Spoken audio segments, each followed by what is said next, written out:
ठाणे जिल्ह्यातील मुंबई लगत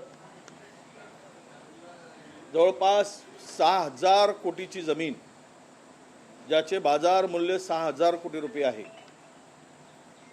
ही मूळ जमीन राज्य सरकारची असताना या मुंबईमधील 2 कंपन्यांनी संगनमत करून राज्य सरकारच्या दुर्लक्षामुळे ही जमीन गिळंकृत करायचा केविलवाणा प्रयत्न केलेला आहे। साधारणतः 254 एकर ही जागा आहे। यामध्ये the estate development, Meera real estate development यांची संयुक्त नावे ही जागा करण्यात आली आहे। यामध्ये 189 एकर मीरा रिअल इस्टेट आणि सदू आपला इस्टेट डेव्हलपमेंट व मीरा रिअल इस्टेट, आणि यापैकी 189.51 एकर आणि मीरा रिअल इस्टेटच्या नावाने 65.37 एकर। याबाबत माननीय उच्च न्यायालयाने या जमिनी, सरकारी जमिनी, मिठागराच्या जमिनी ज्या मूळ राज्य सरकारच्या होत्या, 48 पासून वारंवार या जमिनीच्या संदर्भात अभिलेखात फेरफार करण्यात आला। त्यानंतर यावरील 2ही कंपन्या सर्वोच्च न्यायालयात गेल्या। सर्वोच्च न्यायालयाने या मूळ जमिनीच्या संदर्भात जिल्हाधिकाऱ्याकडे निर्णय सोपवला। जिल्हाधिकाऱ्यांनी 18 नोव्हेंबर 2022 रोजी ही संपूर्ण जमीन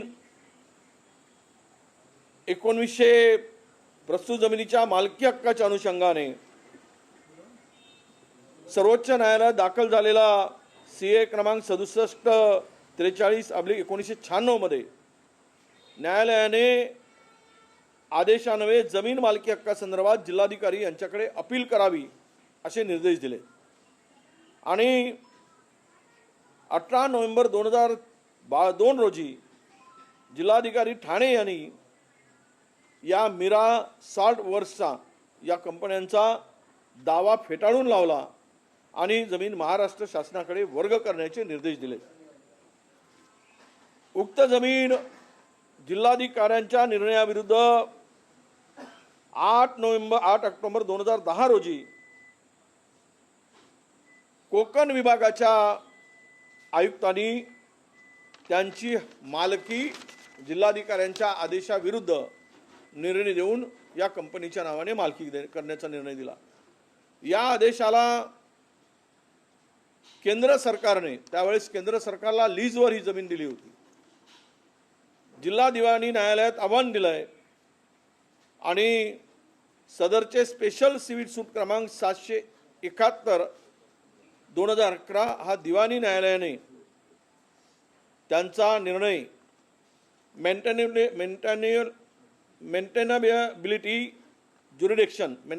ज्युरिडिक्शनचा मुद्दा उपस्थित करून 13/4/2018च्या आदेशान्वये फेटाळला होता। आता उक्त जमीन 2018च्या आदेशाविरुद्ध सदर जमीन कंपनीने उच्च न्यायालयामध्ये अपील दाखल केली आणि दुर्दैवानं ही 6,000 कोटीची मूळ मालकी असलेली ही जमीन राज्य सरकारच्या संगनमतामुळे, राज्य सरकारच्या हातमिळवणीमुळे 6,000 कोटीच्या मालकीची निर्णय सर्वोच्च न्यायालयाने घेतला। याचं कारण की राज्य सरकारने वकील हे झोपा काढत होते। हे सर्व रेकॉर्ड असताना हा रेकॉर्ड कोर्टापुढे का मांडला गेला नाही, न्यायालयापुढे का आणला गेला नाही? जर भक्कमपणे चांगले मोठे वकील नेमून ही बाजू जर मांडली असती तर कदाचित सर्व उच्च न्यायालयाचा निर्णय या संदर्भात कंपनीच्या बाजूने लागला नसता। परंतु सरकार कमी पडलं, वकील कमी पडलेत। यामागे राज्य सरकारची भूमिका ही संदिग्ध अशी भूमिका आहे, कारण 6,000 कोटी रुपयाची ही जमीन आहे आणि अशा स्थितीत आता आम्ही SLP दाखल करू वगैरे म्हणतायत.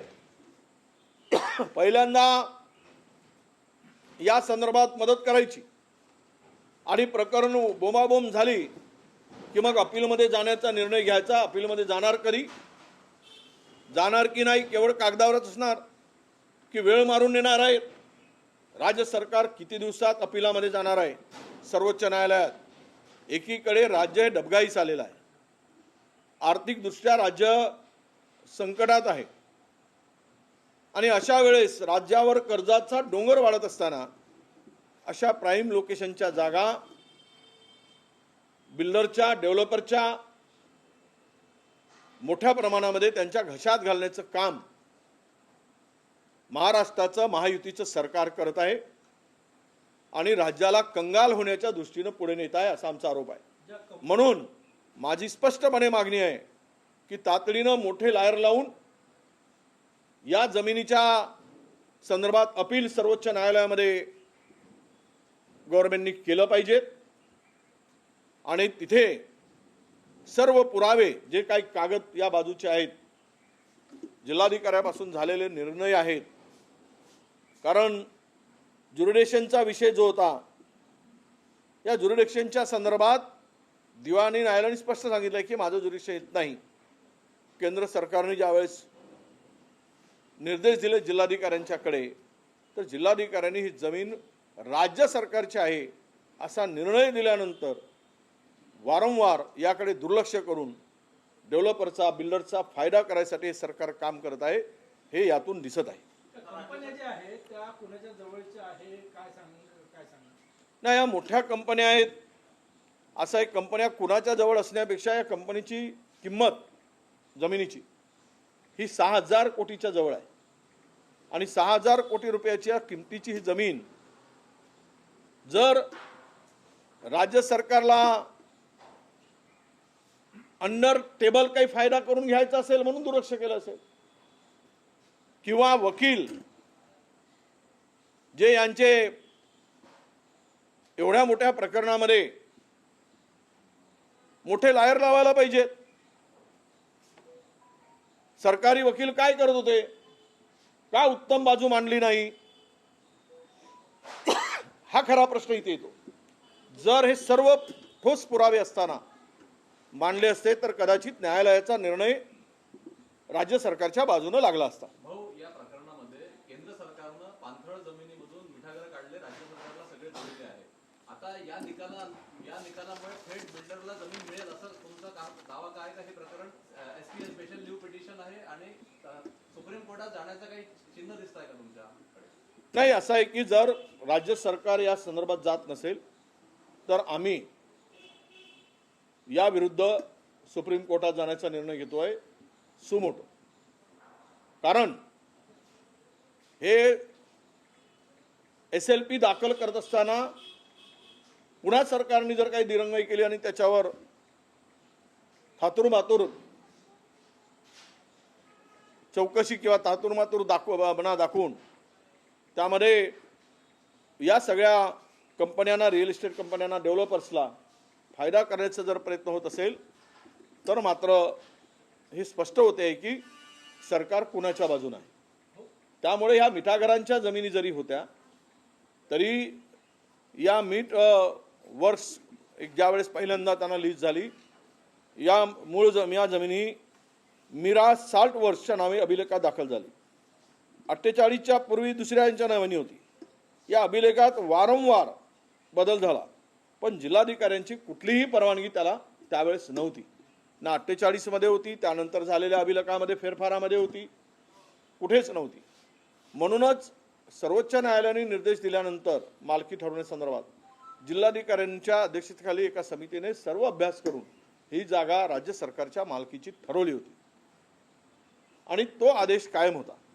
त्याविरुद्ध कोकण विभागाच्या आयुक्ताकडे ते अपील गेलं. त्या कोकण विभागाच्या आयुक्तांनी तत्कालीन त्या विरुद्ध निर्णय दिला. निर्णय दिल्यानंतर ते पुन्हा प्रकरण राज्य सरकारने लावून धरायला पाहिजे होतं. राज्य सरकारने लावून धरलं नाही आणि वेळकाढूपणा या सगळ्या प्रकरणामुळे झाल्यामुळे आज ही जमीन राज्य सरकारच्या हातून जाते आहे आणि प्रचंड नुकसान या सरकारचं होतं आहे असं माझं मत आहे. शरद पवार गटाचे प्रवक्ते विकास लवांडे यांच्यावर शाईफेक झाली आहे. कशामुळे झाली मला माहिती नाही, पण असं आहे की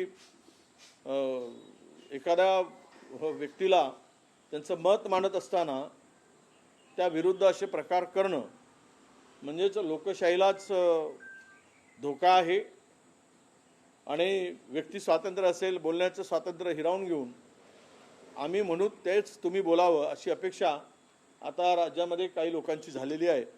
त्यामुळं असे प्रकार होत आहेत, वाढत आहेत असं मला वाटतं. महाराष्ट्र मेडिकल कौन्सिलमध्ये कुठेतरी सत्ताधाऱ्यांचा पराभव झाला, त्यामुळे ती निवडणूक रद्द केली असा आरोप संजय राऊतांनी केला. कुठेतरी लोकशाहीची गळती असा नाही, संजय राऊत बोलले ते बरोबर बोलले.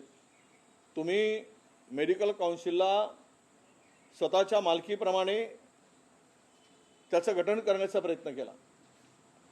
जे MCIवर पूर्णतः सरकारचा कंट्रोल होता, सरकारचाच कंट्रोल आहे, परंतु ते साहित्य म्हणून त्यामध्ये इलेक्शन होऊन जी मंडळी तिकडे सिलेक्ट होत होती ते सगळे अधिकार काढून सरकारने आपल्या अधिकारातून माणसं नियुक्त करण्याचा प्रयत्न सुरू केला आणि मग आपण म्हणू ते पद्धतीनं त्याचं क्वालिफिकेशन आहे का नाही, ते त्यासाठी पात्र आहेत की नाही, पण जिथे तिथे मात्र आपल्या मर्जीतील माणसं नेमण्याचा जो काही गोरखधंदा सुरू केला होता त्याला चपराक ही निश्चित आहे. पश्चिम बंगालमध्ये आज शपथविधी आहे. पहिल्यांदा पश्चिम बंगालमध्ये भाजपचा सरकार स्थापन होते आहे. काँग्रेस विरोधी पक्ष याच्याकडे कसं बघतो? काय आहे, बेईमानी करून मिळवलेलं हे सरकार आहे. प्रामाणिकपणे इमानदारीने सरकार आलेलं नाही. 90-92 लाख मतं कमी करत आहे. कोणाची मतं कमी केली? आमच्याकडे एक SRP जवान आहे गडचिरोलीला, 15 वर्षापासून जवान आहे. त्याच्या कुटुंबातील सर्व मतदार वगळून टाकलेत, कारण तो अल्पसंख्याक होता म्हणून. तो म्हणतो की माझे आई वडील कुटुंब सगळ्यांचं काय मत वगळलं. अशा पद्धतीनं जर तुम्ही 2.5 लाख CRPF जवान लावताय, SRP लावताय, बॉर्डरची फोर्स वापरताय आणि या निवडणुका बेईमानीनं जिंकताय, हे लपून राहिलेलं नाही. जे प्रकार पश्चिम बंगालमध्ये झालेत, मत चोरी करून, मतं वगळून सत्ताधाऱ्यांनी विरोधकांना नामशेष करण्यासाठी, हे अत्यंत गंभीर आहे. त्यामुळे ह्यांचा जो काही जल्लोष आहे हे नक्की मला वाटतं की बेईमानी करून करत असलेला जल्लोष आहे आणि मिळवलेली सत्ता आहे.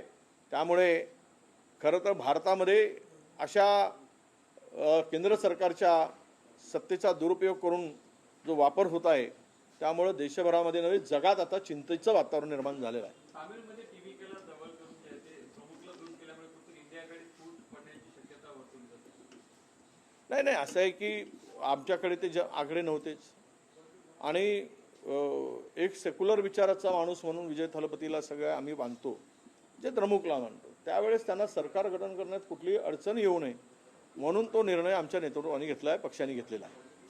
त्यामध्ये द्रमुकचं पूर्ण काही काडीमोड व्हावं असा आमचा अजिबात विचार नाही, पण एक सेक्युलर विचाराचा पक्ष त्या ठिकाणी सत्तेत आला पाहिजे. इतर पक्ष जो दुसरा काय AIADMK हा भाजपाच्या जवळ आहे, हा थोडंसं याला धर्मांध आणि जातीय विळख्यात तो अडकतो आहे. त्या अजगरांच्या तोंडात हा पक्ष चाललेला आहे आणि उद्या तिथेही धर्मांधता जातीयता पसरू नये म्हणून त्या ठिकाणी थलपतीचं सरकार यावं, विजय थलपतीचं, हा एक चांगला निर्णय आम्ही घेतला. पण आता त्यामध्ये हे जे काय अडथळे आणण्याचं काम राज्यपाल करत आहेत, तर राज्यपालांना अर्थात त्यांची भूमिका जी आहे ती भूमिका कोणाच्या इशाऱ्यावर आहे हे आता भारतातील लोकांना किंवा तामिळनाडूच्या तर लोकांना नक्कीच कळलं आहे. पण हे अशा प्रकारे इशाऱ्यावर राज्यपाल काम करतात हे मात्र संविधानाचा गळा घोटणारा आहे असं माझं मत. महायुतीकडून समन्वय समिती बदल करण्यात आला, सरकारमधील समन्वय साधण्यात मंत्र्यांची समिती. महायुती आता मंत्र्यामध्येच म्हणजे सुरू आहे की पहिले पक्षात समन्वय नव्हता म्हणून पक्षाची होती, आता मंत्र्यात समन्वय नाही आहे म्हणून मंत्र्यांची समिती. उद्या मुख्यमंत्री उपमुख्यमंत्र्यांमध्ये समन्वय नाही राहिला तर त्यांची वेगळी समिती. सध्या राज्यात हेच चाललेलं आहे. एकमेकाची जिरवण्याचं काम पद्धतशीर सुरू आहे. निर्णय फिरवले जातात पहिल्यांच्या मुख्यमंत्र्यांचे आणि आताच्या मुख्यमंत्र्यांनी अनेक निर्णय फिरवले आहेत. त्यामुळे यामध्ये युद्ध नाही, पण मी शीतयुद्ध मात्र प्रचंड शिगेला पोचला आहे. त्याचं आता फक्त रूपांतर वारमध्ये होण्याची शक्यता आहे. तो कधी होईल याची आम्ही वाट बघतो. बोरिवलीमध्ये मागे विषय विचारला होता. एका पॅलेसमध्ये महसूल अधिकाऱ्यांनी चुकीचे नकाशे दिल्यामुळे कोट्यवधीचा फायदा झाला त्या बिल्डरला. ते प्रकरण आता चंद्रशेखर बावनकुळे साहेबांच्याकडे आहे. आम्ही चौकशी करा म्हणून मी पत्र दिलं होतं. ते 15 दिवसापासून काही अधिकारी, माझं मत आहे की बावनकुळेवर आणि त्यांच्या काही खालच्या अधिकाऱ्यांना घेऊन हे प्रकरण दाबण्याचा प्रयत्न करत आहे. यामध्ये 3 सोसायट्या होत्या. 3 सोसायट्याचे बिल्डर वेगळे होते. मागच्या सोसायटीला 20 फुटाचा रस्ता असताना त्यांनी पुढच्या 2 सोसायट्याला अटॅच असलेला 100 फुटाचा रस्त्याचा FSI घेतला. जी मधातली रिझर्व्ह लँड होती ती त्याचासुद्धा FSI घेतला आणि हा अशा पद्धतीनं प्रचंड 500 कोटी रुपयाचा साधारणतः FSI त्या ठिकाणी मागच्या सोसायटीने यूज केला आणि नकाशे बदलले. जिल्हाधिकाऱ्यांनी स्पष्ट अहवाल दिला आहे की ते नकाशे खालच्या अधिकाऱ्यांनी बदललेत असं ते प्रकरण आहे. मी कालच बावनकुळेजींशी बोललो की त्या प्रकरणावर चौकशी करून एक तर पहिले स्थगिती करा आणि चौकशी करून ज्या पुढच्या सोसायट्यावर अन्याय झाला त्यांचा FSI वापरला गेला, उद्या त्या सोसायट्या रिडेव्हलपमेंटला गेल्या तर त्या ठिकाणी त्यांना FSI मिळणारच नाही. तो सगळा FSI या अधिकाऱ्यांच्या संगनमतामुळे मागची सोसायटी जी आहे त्या सोसायटीनं वापरून घेतला आहे. हे सगळं प्रकरण आहे. अधिकार अभिलेखामध्ये, नकाशामध्ये हे सर्व काही ठिकाणी फेरफार करून हे प्रकरण घडवलेलं आहे. असा हे सगळं आम्ही निदर्शनास आणून दिलं आहे. 94,000 मराठीचे विद्यार्थी 10वीच्या परीक्षेत नापास झालेले आहे. महाराष्ट्रामध्ये त्या मोठ्या प्रमाणात साहित्यिक आरोप करतात की शिक्षकांना मराठी शिकवता येत नाही, मराठी मुळाक्षर येत नाही आणि डोनेशन घेऊन प्राध्यापक भरले जातात म्हणून असे रिझल्ट झाले. नाही बघा, आता ज्या शाळेमध्ये मराठी शिकवणारे मास्तर आहेत त्यांचीच पोरं इंग्रजी शाळेत जात आहेत. त्यामुळे ते पोराशी संवाद साधताना इंग्रजी जर वापर करत असतील तर मराठीची अवस्था अशी होणारच आहे. म्हणून खरं तर असा नियमच केला पाहिजे, कोणी असू दे, की ज्या ठिकाणी जो शिक्षक शिकवतो त्याच शाळेमध्येच त्या शिक्षकांचा विद्यार्थी आपला मुलगा असला पाहिजे. हा नियम फार महत्त्वाचा मला वाटतो. म्हणजे पोराबरोबर इतरांची मुलांचा ती काळजी घेईल आणि मन लावून शिकवू शकेल. पण या मराठीच्या संदर्भात मात्र अनास्था चालली आहे. सरकारची चालली, तशी शिक्षकांची चालली आहे, मराठीची गळचेपी चाललीच. कारण त्याकडे आपण सगळं बघितलं की राजकीय हेतून न बघता साहित्यिकांचं म्हणणं जे आहे तो तरी विचार करून राज्य सरकारने पुढचं पाऊल टाकलं पाहिजे.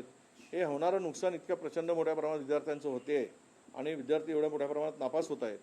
याकडे गांभीर्याने बघण्याची गरज आहे आणि ते सरकार बघेल असं मला वाटतं.